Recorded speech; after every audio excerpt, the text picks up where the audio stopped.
Hello, Canucks fans. Welcome back to another episode of Canucks Conversation, brought to you today by our friends over at the Vancouver Bandits. The Bandits are fighting for first place in the West. They're currently sitting in first place with only a few games left before the playoffs. They're on the road for the remainder of the regular season, looking to secure a home playoff date at the LEC. We will keep you posted and let you know when you can secure your playoff tickets. For more information, check out thebandits.ca. My name is David Guiccielli. Joining me, fresh from vacation, is Harmon Dial. We've got a signing to talk about. Daniel Sprong is a Canuck, but before we get to that, Harmon, how was vacation? It was great. I am fighting off a little bit of sickness now, which I feel like anytime I travel, I just get sick. I don't know what it is. So my apologies in advance if at some point in the show I'm in the middle of a sentence and need to take half a second to hack my lungs off. But no, it was beautiful. Spain is awesome. The beaches, being there when they won Euros as well, was electric. Just going out in Barcelona, seeing like what they kind of did was you'd be on the street and cars would sort of go one by one, and there'd be like this whole crowd of Spanish fans that would just sort of like jump on the car's hood, start slapping it, going nuts, and the drivers loved it. They would be fully down with it, and each car was sort of greeted that way. You saw so many flags going out and about. It's kind of like their equivalent, right? I imagine this is sort of what would happen if the Canucks ever won the Stanley Cup. So it was kind of cool to see a city come alive after a huge sporting victory. I saw some hoods getting slapped when I was driving in downtown Vancouver this week. Maybe people are really excited about Daniel Sprong signing in Vancouver, but I'm glad you had a really good vacation, Harm. Let's get to the news of the day. Well, news of the weekend that we're getting to today. Daniel Sprong has signed a 1-year contract with the Vancouver Canucks with a cap hit of $975,000. I was seeing AFP Analytics was throwing out a 3x4 contract for Daniel Sprong. So this is a phenomenal contract to sign him to. And I'll just toot my own horn a little bit here. Last week, I wrote about the Canucks going out and finding the next potential Pia Suter, in the sense of a player who probably thought they were going to get more on the free agent market and is still out there and was going to have to sign for well below what we thought they were going to sign with. And my number one target in that article was Daniel Sprong. Granted, that was also because he was a former Penguin, but I was still right. That's all that matters. Daniel Sprong is a Vancouver Canuck, and it is for a very, very low cap hit. Yeah, we know what he is, right? He's a pure one-dimensional sniper. He's an extremely gifted finisher. The things that he can do with the puck sometimes, especially with the release of his shot, are legitimately high end. Now, he comes with a lot of warts, right? He's very flawed defensively, and there is that question mark of, okay, as a winger playing for Rick Tocchet, you're going to need to play a tenacious style of hockey away from the puck, right? There are a lot of demands, i.e., wingers have to apply a lot of back pressure through the neutral zone so that the defenders can step up and defend the rush well. You got to manage the puck responsibly, especially at the offensive blue line. Turnovers are killer in Rick Tocchet's mind. And as a winger, you've also got to be able to win all your 50-50 or the majority of your 50-50 wall battles. But the price is so low that there's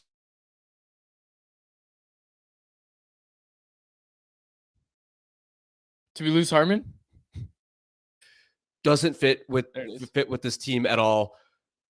The club can always put him on waivers, demote him, and it has zero impact on the club's salary cap situation. But really, you're looking at a player that's bottom six sheltered scorer and power play specialist. And what I also like is, I think back to the playoffs and when Brock Boeser was out of the lineup, or just there were parts of games where certain lineup combinations weren't working. It felt like the plan B or C scenario for a winger to play with Elias Pettersson was Sam Lafferty, or Phil DiGiuseppe to play on the JT Miller line was a plan B or C option. And it just gave you zero confidence. And even from that perspective, to know that, hey, if Sprong starts on, let's say, your fourth line, to have a player who's legitimately offensively gifted that can step up into the lineup if there's injuries or if you just need to shake things up, I prefer that way more than Sam Lafferty playing with Elias Pettersson. They signed him for a depth price. They signed him to not to be a depth addition, but worst case scenario, he is that depth addition who comes into the lineup when it's absolutely necessary. Harmon, the simple fact of the matter, and Daniel Sprong is going to speak at 3:30 today, so we're going to have a mailbag episode on Thursday. We'll talk about that in a bit, but we'll talk about his answers then, and obviously the coverage will all be over Canucks Army. Daniel Sprong is going to speak at 3:30 today. Obviously, going to ask him questions like, why did you sign in Vancouver? Did he have those conversations with Rick Tocchet before signing? All that sort of stuff. I'm very curious to get him wear number 91 in Vancouver as well. But Harmon, at the end of the day, if this was a signing of a depth piece at 975,000, and it was like, yeah, they just signed Phil DiGiuseppe 2.0 to play in, as a depth addition, nobody would really think twice about it. But they sign a guy who is a volume shooter, and let's focus on that for a second. This guy takes a ton of shots, and a lot of the free agent acquisitions that the Canucks have made are guys who take a ton of shots. Obviously, they struggled to generate shots late in the season and well into the playoffs. They struggled to get shots on net, so they went out and got a lot of volume shooters. Daniel Sprong is certainly one of those volume shooters. He produces offense like an MFer. Andrei Kuzmenko, Phil Kessel. I'm hearing these player comps, and look, they were interested in Phil Kessel this past season. Phil Kessel was a little, maybe a little too old, a little too out of shape, but now you get Daniel Sprong. How similar is Daniel Sprong to Phil Kessel, Harmon? I mean, Phil Kessel was sort of washed if we were talking about adding him last season, right? Daniel Sprong, I think he has more offensive pop at this point. Obviously, Kessel was an amazing elite level player in his prime, but the last year that he was with the Golden Knights, he wasn't as good as Daniel Sprong. So to me, this is not really that comparable. I mean, there are some similarities in the sense that, okay, you're acquiring a guy purely for offensive ability, but I don't really.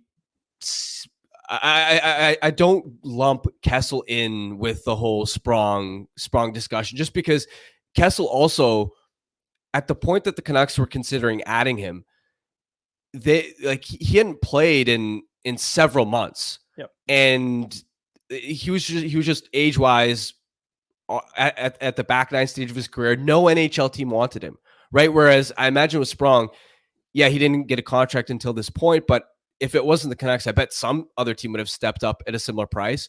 So I like the possibility of Sprong working out much higher than I like the possibility of Kessel providing them value had they have signed him prior to the trade deadline last season. I know for a fact, and whoever wants to tweet this, go ahead. I know for a fact that Sprong had at least 3 teams, the Canucks included, who were all offering him similar contracts. I don't know if it was more with the other teams, but I do know basically what it came down to for Sprong was a decision between 3 teams that had extended him contract offers. And I think that they all looked pretty similar to what the Canucks ended up offering. So he chose to come to Vancouver. It wasn't like I got nowhere else to go. Again, it's this Pius Suter complex that I brought up earlier last week is the idea that, okay, you want to rebuild your value? Vancouver is the place to do it. People are asking, where is Sprong going to play? We're going to dive into that in our poll question in just a second. But I want to get to this comment from Nabil P in the YouTube live chat, Harm. He said, Sprong screams cheaper Kuzi, but can produce with bottom 6 minutes where Kuzmenko needed to play on the top 6 to produce. So let's dive into that a little bit, because obviously I brought up Kessel. I brought up Andrei Kuzmenko, offense first guy. But again, before we dive into the Kuzmenko thing,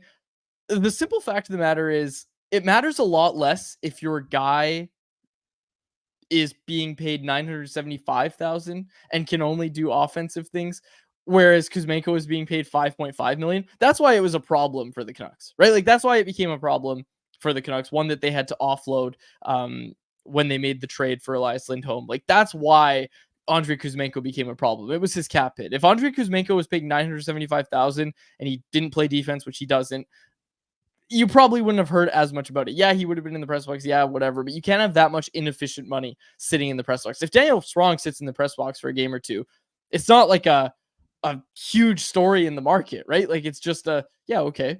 We kind of expected that this might happen at some point. But again, we haven't heard from Daniel Sprong yet. 3:30 today, he's going to speak. I'm very curious what he ends up saying about, his role, how he sees it fitting, how he sees himself fitting in Vancouver. Yeah, so a couple other things, because I went back and watched some of the tape on Sprong, some of the ways in which he scores. One interesting thing is it's not just that his release can overpower goaltenders, it's also that it's really deceptive. There were a number of goals that he had with the Seattle Kraken where he completely fooled the goaltender, where maybe he's coming down on his off wing on the rush, and he goes 5-hole and the goalie just looks completely lost, and he maybe gets a piece of it, but it trickles in. And initially you look at a goal like that and you go, well, boy, that's a soft goal. The goalie has to have that one. But then when you see it happen over and over and over again, you're like, hold on a second. It's not that the goaltender is just letting up these soft goals. It's that there's a legit skill in that. Sprong's release is hard to read, because sometimes, yeah, he's going to be trying to go high. He's going to be trying to go bar down and trying to score that type of highlight reel goal. But other times off the rush, he's also just willing to quickly flick it straight along the ice and target that 5-hole or even a mid-level sort of height. And that seems to trick goaltenders at times. The other thing I'll point out is I watched specifically the 2022-2023 season sort of tape where he had 21 goals in 66 games. Besides the 6 power play goals, pretty much all the goals he scored, interestingly, were within 5 to 10 seconds of the opposing team turning the puck over. So a lot of it was quick strike. Like I counted 11 of his 15 5-on-5 goals were off the rush. Some of the other ones were a line mate forces a turnover off the forecheck, and they immediately feed Sprong with time and space in and around the slot. There weren't many goals where it's, okay, an extended offensive zone possession, you're cycling the puck, it's a lot of low to high. And that's interesting to me from a fit perspective, because the question that I ask is, can the Canucks create that quick strike environment consistently enough for him, right? Where it's a lot off the rush. It's a lot of attacking against the grain. It's not like the Canucks last season. A big chunk of their offense was, we're going to cycle, we're going to wear it down, a lot of point shots, a lot of tips, a lot of deflections, a lot of rebounds. So that's an interesting wrinkle that I'm going to be keeping an eye on. I will say, if he ends up playing with Elias Pettersson, like that's the one centerman on this team that can create off the rush and has done that in the past. And that's why I expect Sprong to be one of the wingers that contends for that right wing spot next to Elias Pettersson. But that's going to be really interesting to track in terms of whether Sprong can produce and really find his fit in Vancouver. Is, can they make that quick strike element work in Vancouver, where there hasn't necessarily been a ton of that under Rick Tocchet in the past? Look, Sprong plays the way that the Canucks want to play more of next year. Like Rick Tocchet's talked a lot already about wanting to create more off the rush next year, wanting to shoot more, wanting to score more. I know, hot take, wants to score more, but keeping that defensive structure while also figuring out how to score more off the rush. Maybe Daniel Sprong is partly an answer to that. But again, a low risk bet with potentially really high upside. I don't think there's really anybody out there that's like, oh, I hate this signing. And again, it's just because the money is so inconsequential. Like, I think you'd have some negative thoughts on this Sprong contract if it was like 1 year, $2 million. Canucks are in LTIR. They're not able to accrue because they had to get Daniel Sprong. I think maybe it's a different conversation at that point. But again, this is a completely variable cap hit. It just, in the grand scheme of things, it doesn't really matter from a negative perspective, but it could matter a ton in a positive way if Sprong hits in Vancouver. Yeah, it's no risk, modest upside. It's kind of how I view it. And outside of just even strength as well, I really believe that he could give them a major pop on that second unit power play. I remember watching the power play last season, the second unit, and thinking to myself, they're so desperately missing a high-end shooting option from the flank, right? Because let's be honest, Pius Suter has a muffin of a shot. I love the guy to death. He's one of my favorites. I made the campaign for him as unsung hero. He's got a muffin of a shot. Nils Höglander, we all love Nils Höglander, but if we're talking about from the flank, he doesn't have a high velocity shot that can beat set goaltenders.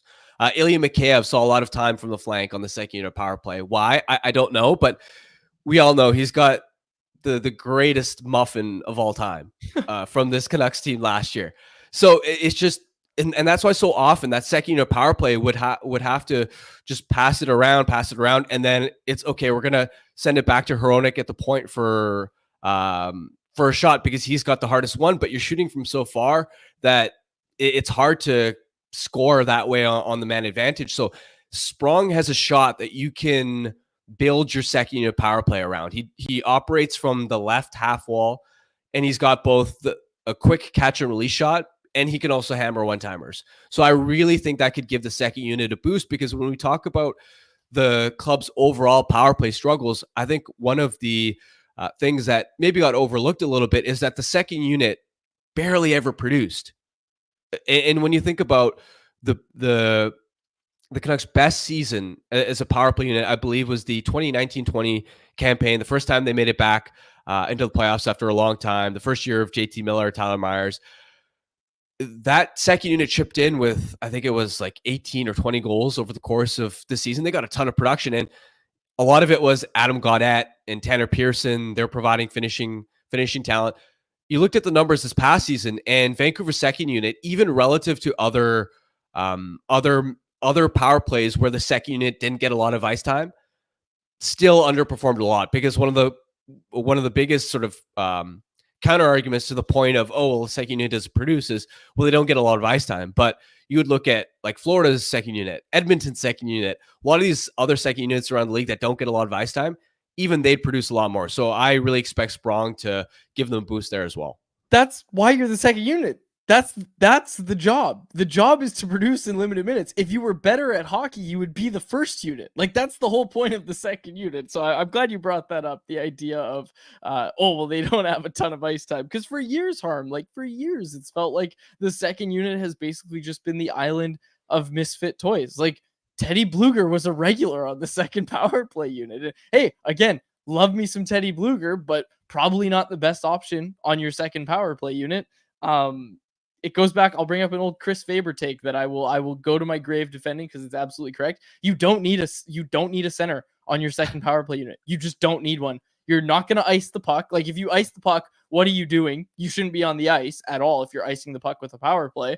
And then otherwise you can send a center out and then get them off the ice. Like, you don't need a center on the second power play unit. So Daniel Sprong should provide them some identity on the second power play unit, and I'm glad you brought that up.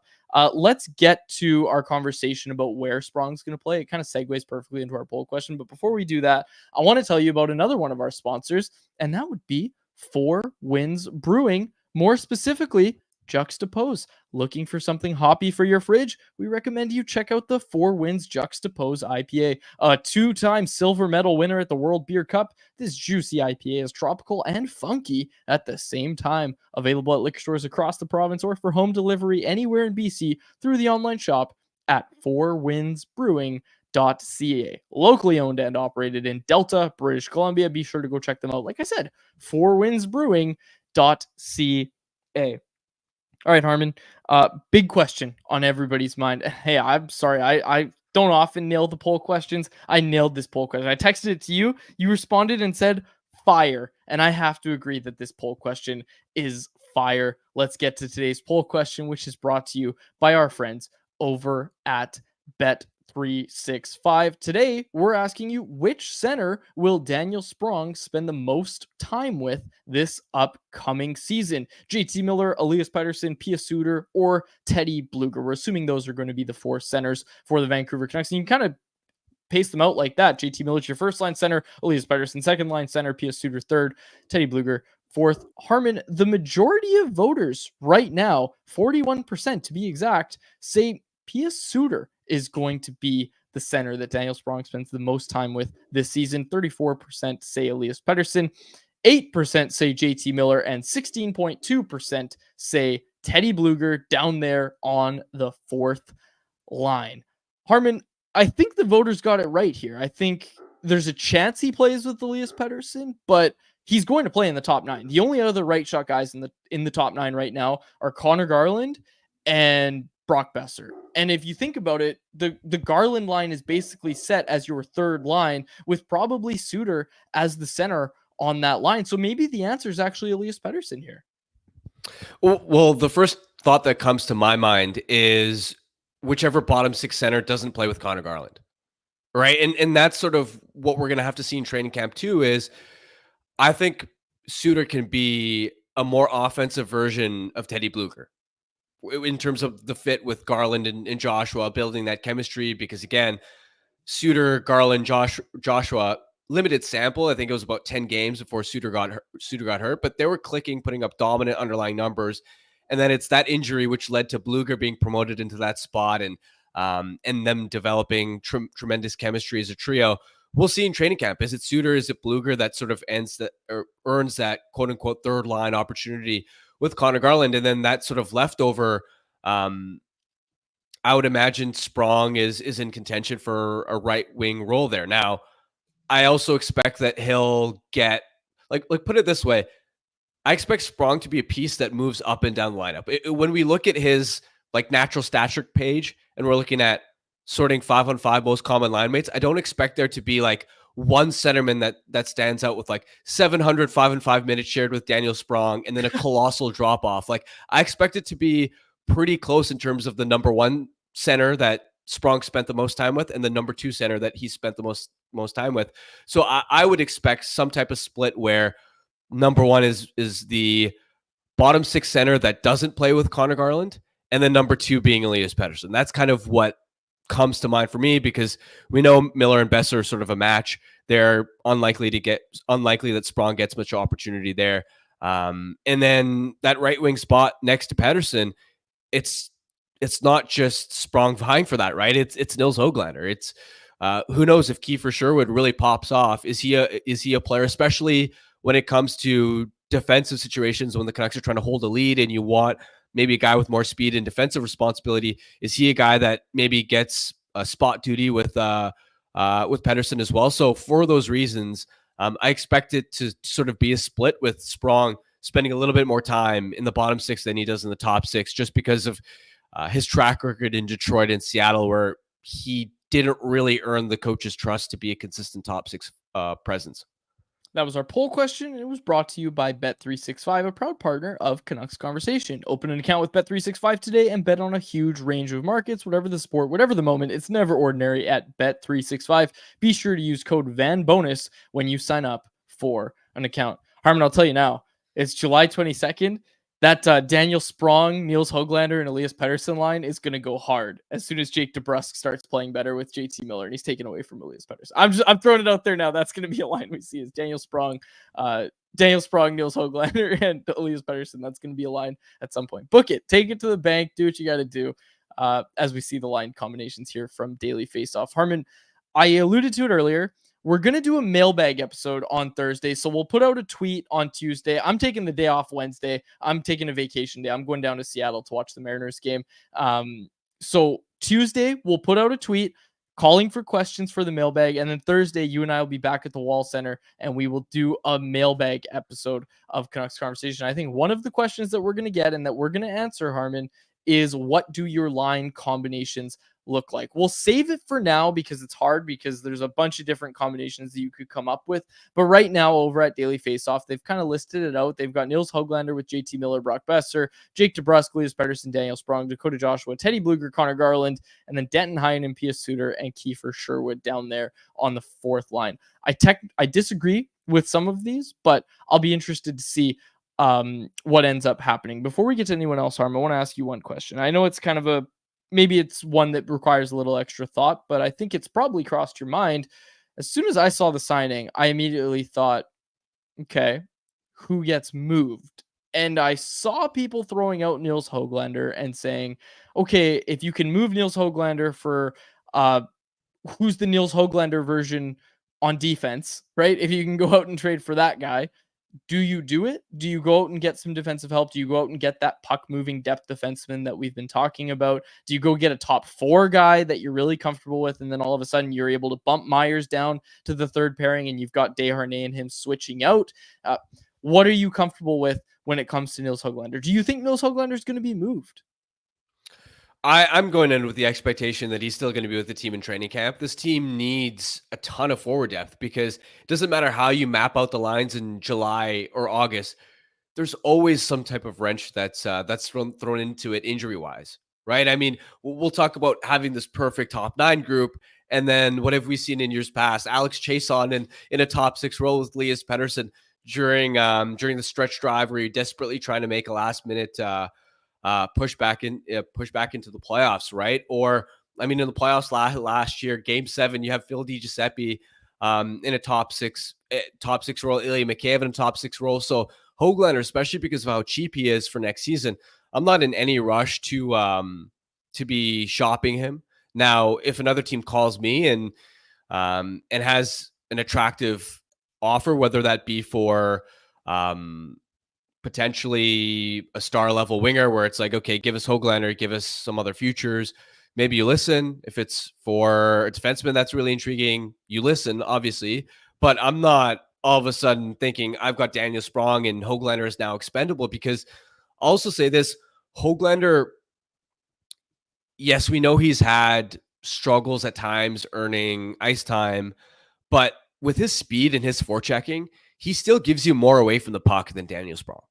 He's got I think the potential to become a lot more reliable from a two-way perspective, just because of how disruptive he can be, how he pressures pucks, the battles that he's able to win along the walls. He plays a lot bigger than his size, and especially because of the way that he generates offense down low, in and around the net, battles hard, and is able to produce from the greasy areas. Like, playing the typical north-south Rick Tocchet style, like, I really think Höglander has the potential to grow into that and become a player that, if he continues to grow and learn defensively, that he can earn the trust of Rick Tocchet. So I'm not in any rush to be moving Höglander. And let's not forget, when we break down these players and Rick Tocchet's style and all that sort of stuff, a big thing we heard from Rick Tocchet when Andrei Kuzmenko was working his way out of Vancouver was forechecking, right? Like, you need to forecheck at the very least. You're talking about, different in-zone defending and all that sort of stuff and winning puck battles. And Höglander's good along the walls. Like, let's not make any mistake about it. He's also very tenacious on the forecheck. So those are things that are going to matter. It was just interesting because obviously we look at this roster right now, you probably see it being a bit of a weakness on the back end. And look, I think Irfan Gafar, who filled in last week for you, but he tweeted it out because the Securison Price poll question today was, would you trade Höglander for a top 4 defenseman? And Irfan Gafar tweeted out, he said it's going to take a lot more than that. And Irf and I had that conversation off air about, depending on who you get, and we're not going to have this conversation right now, but depending on who you get, are you comfortable attaching a second, a third round pick to it? And honestly, like, my answer is maybe, depending on who it is. And I think it's closer to being a yes than it is to being a no. So it's an interesting thing to break down, but let's see what the people have to say, Harm. Let's go to the lines of communication, because it's time for anyone else, and it is presented by the Vancouver Canadians. The Canadians are back on the road, but come back to Nat Bailey for what is going to be a very busy August at the Nat. I should have read this first. From July 30th through the end of August, the Seas have 18 games in the glorious summer weather here in Vancouver. Firework extravaganzas on Thursday nights, nooners on Friday afternoon. It's a good reason to leave work early on a Friday, and family fun Sundays. These games are all sure to be packed, so get your tickets early. Don't wait. Call 604-872-5232 or go to canadiansbaseball.com. All right, Harm. Let's see what the people had to say. And hey, I'm just saying right off top, I've mentioned it a few times. Daniel Sprong speaking at 3:30 today. We'll have the coverage over at Canucks Army. I'm really curious what went into the decision to sign in Vancouver, what he'll say about how the free agency process went. It's honestly, like, I've never heard him speak before. I'm curious how much we're going to get out of Daniel Sprong. Is he the only player in the NHL right now that was born in Amsterdam? I don't know off the top of my head, but I would guess yes. Look, trivia. Daniel Sprong. Yeah, wow. There's only been like 8 in history. But I'm also looking just Amsterdam. Yeah, he's the only current one from Amsterdam. What about Netherlands as a whole? Can you name another place in the Netherlands? Another city? Don't do this to me. All right, I'm not going to Google this anymore. I don't think anybody cares. I'd be curious to know the answer, but I'm not looking it up right now. It's slowing down my computer. Okay, let's get to the YouTube live chat here. People are throwing out line combinations. Not quite what we asked for, but we'll take it. We'll take your line combinations into consideration here. DeBrusk, Petey, Sprong. People like that as a line. That one from Box Van Go. that line would forecheck. I kind of like that line too, Harm. I got to be honest. DeBrusque, Petey, go get Daniel Sprong the puck. Come on. Yeah, I'd give that a shot in training camp for sure. I haven't mapped out my ideal sort of like top 4 forward line, so I reserve the right to change my mind by Thursday when we do our Yes. mailbag episode. But yeah, off the top of my head, that sounds intriguing, especially again with DeBrusque's speed and Pettersson's IQ and playmaking. That's a line that can generate offense off the rush, which I like the fit of that with Sprong because he's consistently the first man that when there's a change in possession, the other team turns the puck over. And the Canucks, let's say, are now all of a sudden trying to break the puck out quickly. Sprong's the type of winger that's going to be the first man to. Sometimes he blows the zone, but in a Rick Tocchet system, we'll say he does it responsibly. He'll be the first winger up the ice. You feed him with a stretch pass, and when he has time and space off the rush, he can do a lot of damage because it's not just a shot, but watching the tape of him, he's got poised hands. He is patient around the net. He is smooth. He is silky. He can outweight goaltenders. Give him the puck with time and space in the offensive zone. He can do some serious damage. This one from Karn in the chat. Tocchet mentioned in his last presser that he's willing to modify his strategies. What's the biggest change you would like to see to Tocchet's system?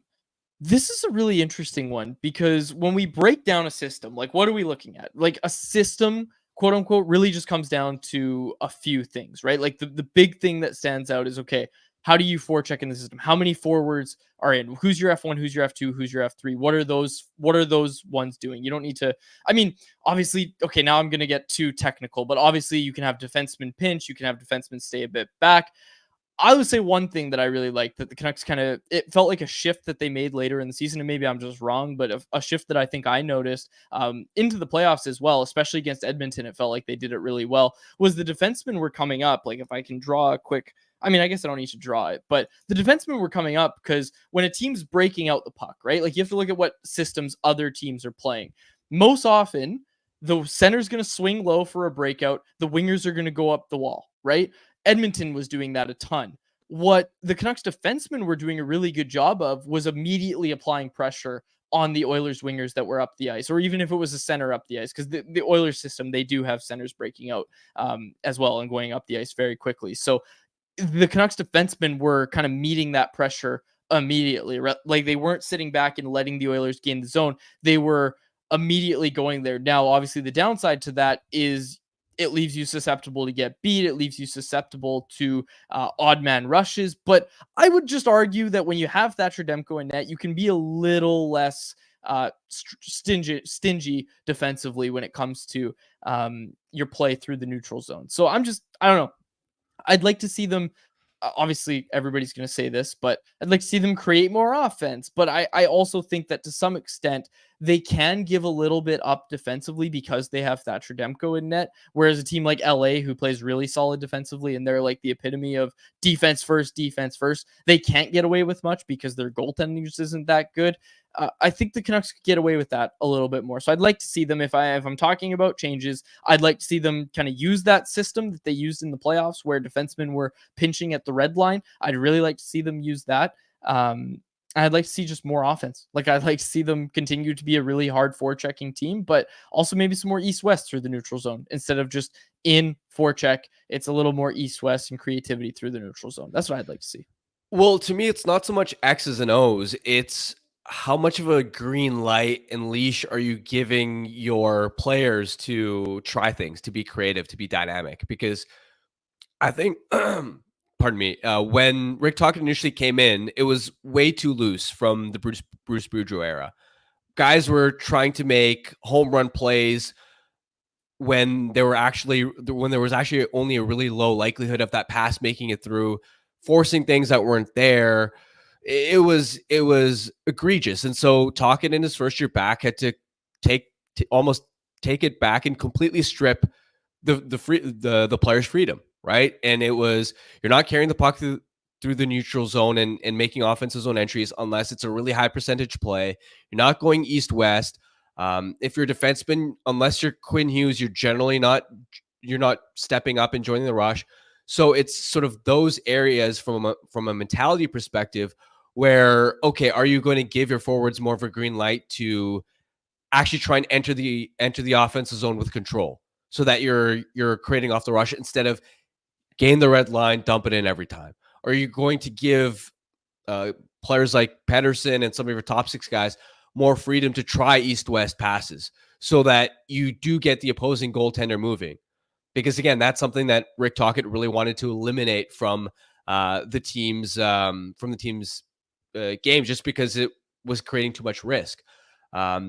Are you going to give your defenseman more of a green light to jump up in the rush? But this is also where it's a bit complicated, because I look at the back end right now and the bottom four, I don't see enough mobility. I don't see enough speed to where, sure, Tocchet can say, I'm going to give my defenseman more of a green light, but you're giving Derek Forbort, Vincent Desharnais, and Carson Soucy more of a green light. Like that may not actually accomplish a whole lot, right? So I think part of it is going to be, I want to see the forwards get more of a green light. I think that's the more practical one, given the personnel that they have, especially with DeBrusk, the speed that he has.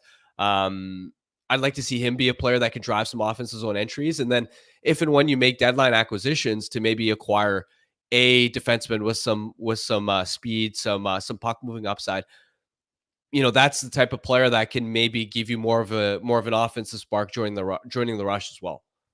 Okay, people want to talk trades, Harm.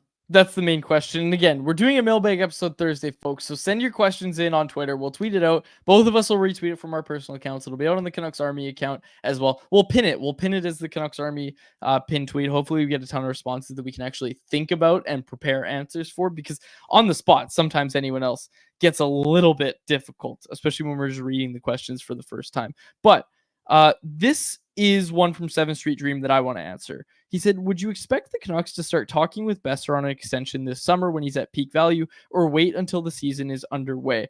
Jim Rutherford did a interview with Ian McIntyre at Sportsnet about a month or two ago where he kind of touched on this, and the indication that you got from Jim Rutherford was that the Canucks were certainly comfortable waiting out Brock Boeser and seeing how he performs this season.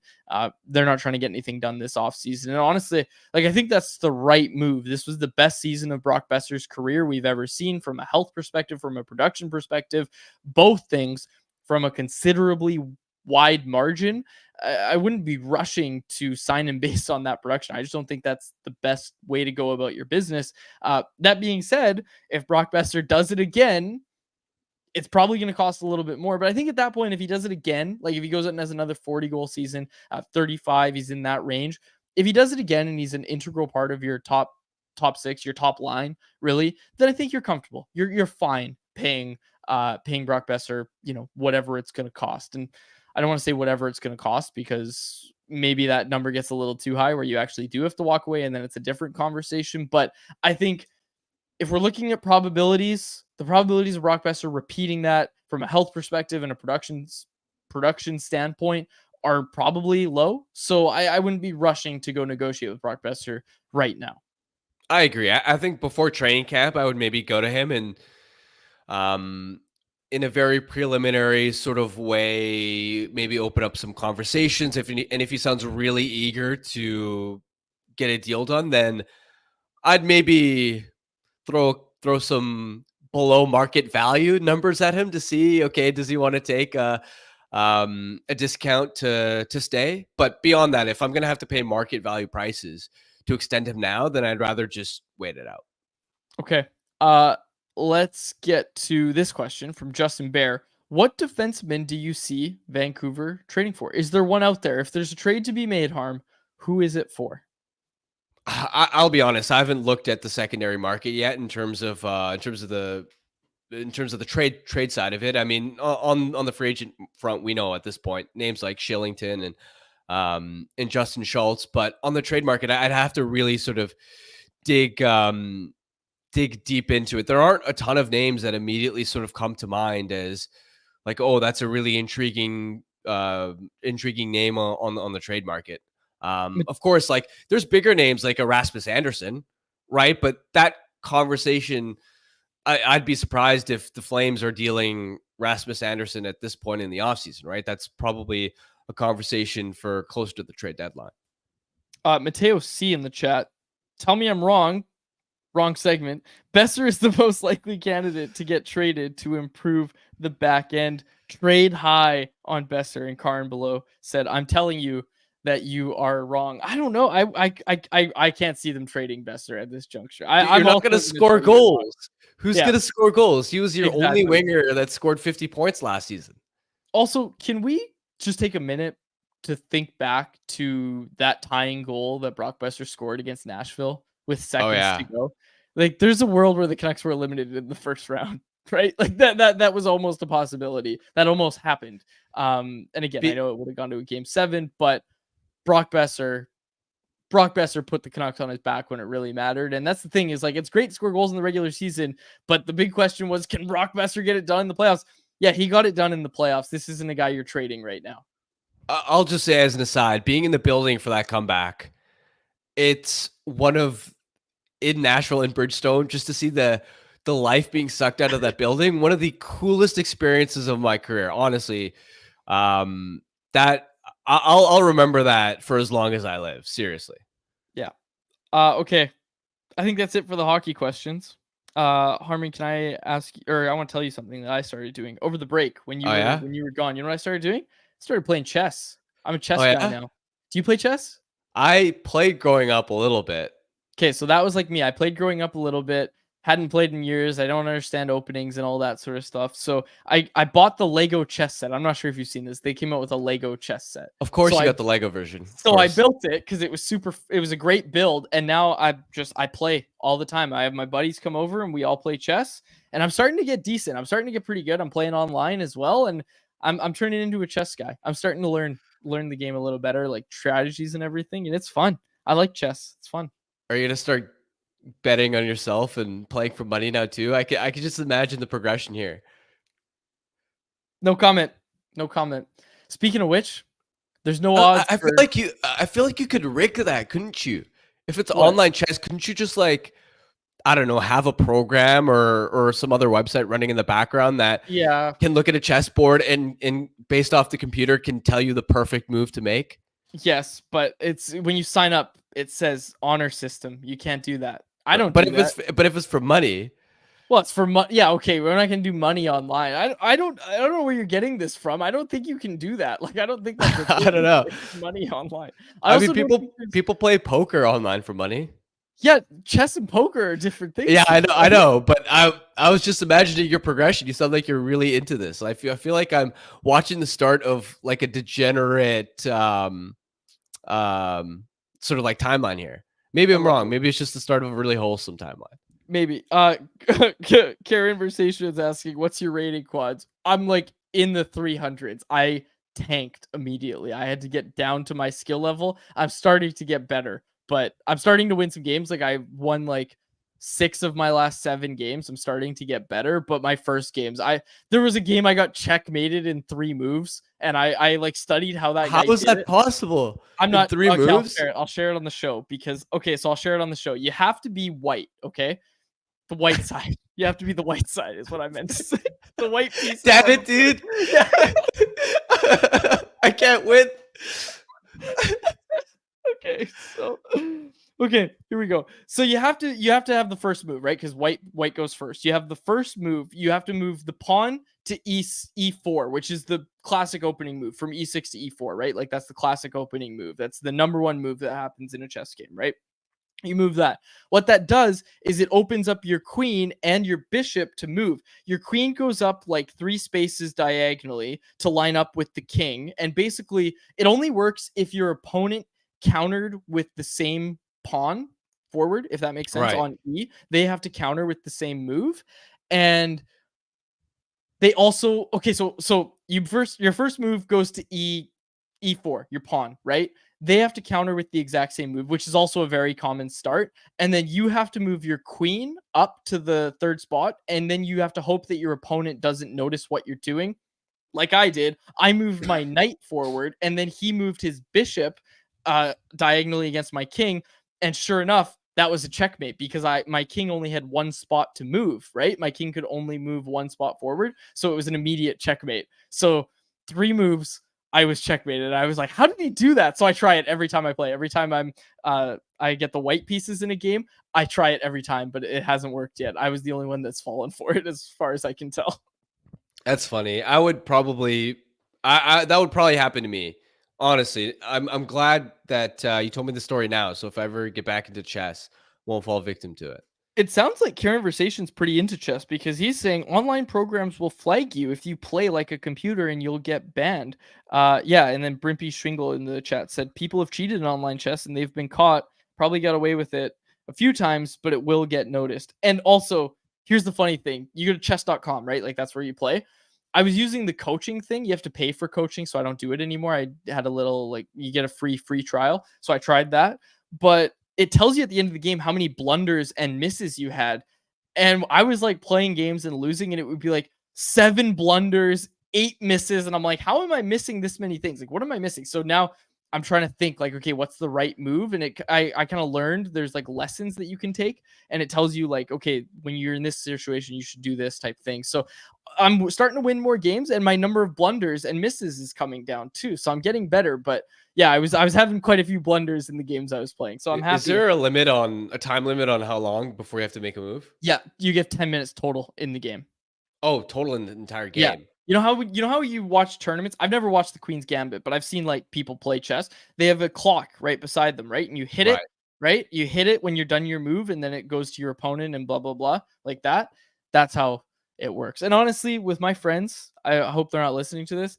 We all take way too long to make our moves, but especially one of my buddies, not naming names, he takes like it's like 45 seconds for him to make a move every time. And I'm just like, come on, man. Like, let's go. Let's go. So maybe I'll have to buy some clocks for the Lego chess set.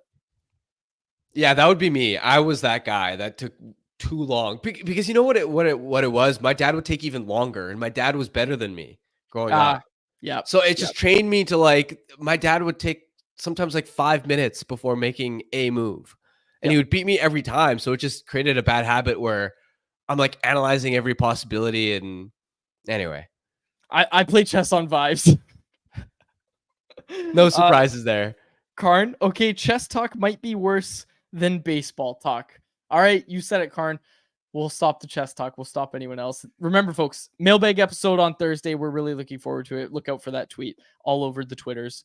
And hey, maybe you know what? I'll tell Robert, our socials guy. I'll tell him to maybe get it out there on Facebook, Instagram too. Maybe he can help us find some more questions. We'll get it from everywhere we possibly can. But now let's get to our Bet365 bet of the day, which is brought to you by, you guessed it, Bet365, a proud partner of Canucks Conversation. Harm, today we are taking Tarek Skubal, the likely winner of the AL Cy Young Award this season, to get 7 strikeouts in tonight's game against those Cleveland Guardians at plus 110 odds. You can get that Detroit Tigers starter Tarek Skubal to get 7 strikeouts in tonight's game against the Cleveland Guardians. That was our bet of the day, brought to you by Bet365. Be sure to use code VANBONUS when you sign up for an account. Must be 19 plus to play. If you choose to play, please play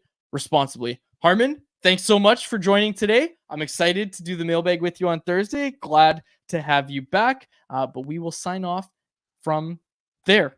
For my co-host, Harmon Dial, and our technical producer, Grady Sass, my name is David Quadrelli. Thank you so much for listening to the episode of the Canucks Conversation.